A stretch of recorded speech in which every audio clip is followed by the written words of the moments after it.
Bonjour, je me présente, je m'appelle Jacob Deborge, je suis lithographe à l'Irodela. Alors mon parcours, il a commencé au lycée avec un prof qui m'a proposé, on va dire un petit peu au débeauté, de tenter un diplôme à l'école Estienne en gravure.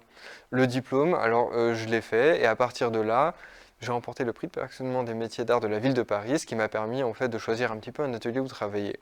Alors la litho, c'était pas tout à fait ça à ce moment-là encore. J'ai fait pas mal de trucs, fabriquer du papier dans un moulin à papier, imprimer des papiers peints à la planche et travailler dans des ateliers de taille douce. La litho, elle est venue juste à la fin de mon année de prix de perfectionnement. Un lithographe, c'est, on va dire, au 19e siècle, c'était 5 métiers. Aujourd'hui, maintenant, c'en est plus qu'un. Donc, il faut préparer les pierres, préparer les encres, il faut savoir préparer les couleurs, savoir parler avec un artiste. Et en fait, bien sûr, il faut savoir se servir des bécanes un petit peu.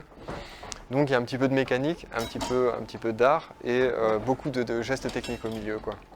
Alors la technique vraiment de la lithographie, elle est dans le nom, c'est litho, c'est la pierre.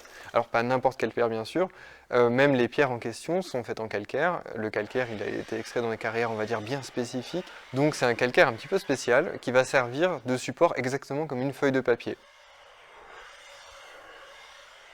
On n'en rachète jamais ces pierres-là, on les réutilise toujours.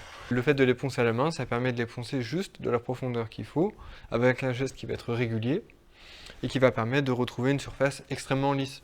Et du coup, concrètement, on fait deux choses en une, c'est-à-dire qu'on prend une autre pierre, on la met sur une deuxième pierre, et comme ça on en ponce deux en même temps et tout le monde est content.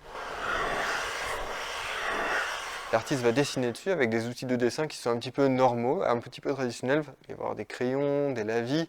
C'est un petit peu technique, mais en gros, on va capter un dessin qui va s'incruster dans la pierre. On va le fixer avec de l'acide nitrique, un petit peu comme on fixerait un dessin au fusain avec du fixatif. Et ensuite, on va pouvoir réimprimer la matrice autant de fois qu'on veut.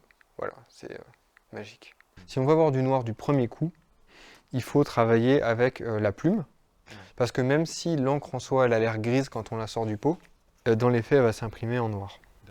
En noir très très très intense. C'est du savon, c'est l'élément le plus gras de la lithographie.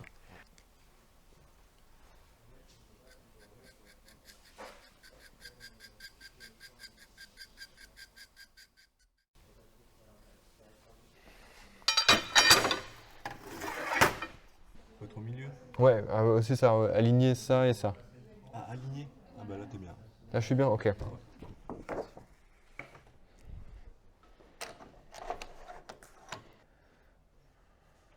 Donc là tu peux baisser les rouleaux et t'en fais une. Ok. Donc là on a un tout premier jet de ta pierre, Alexandre. Le temps qu'il faut compter pour une impression, quand ça se passe bien, c'est 1 h 30 de préparation et un tirage se fait en 20 minutes. C'est-à-dire qu'on va tirer des dizaines d'exemplaires à la chaîne. Alors quand ça se passe mal, ça peut durer une après-midi. Certains tirages de l'expo précédente, on a mis 2 ans à valider une bonne image. En fait, ce qui se passe, c'est que dans l'image, en général, on peut faire monter quasiment partout et il y a quelques endroits où il faut qu'on fasse redescendre. Ouais. Du coup, ce qu'on va faire, c'est qu'on va travailler à l'acide, spécifiquement sur cette zone-là, Ouais. pour la descendre un petit peu. Ok. Et tout le reste de l'image, en fait, on va juste laisser la pierre 10 minutes, un quart d'heure. Ouais. Dans 10 minutes, un quart d'heure, elle sera plus forte. Parce que tu as une logique où l'encre, elle s'ajoute dessus. D'accord. Alors, ce qui me plaît le plus, c'est réellement beaucoup de choses. Je considère qu'il n'y a pas une seule étape qui soit de l'ordre du travail ingrat.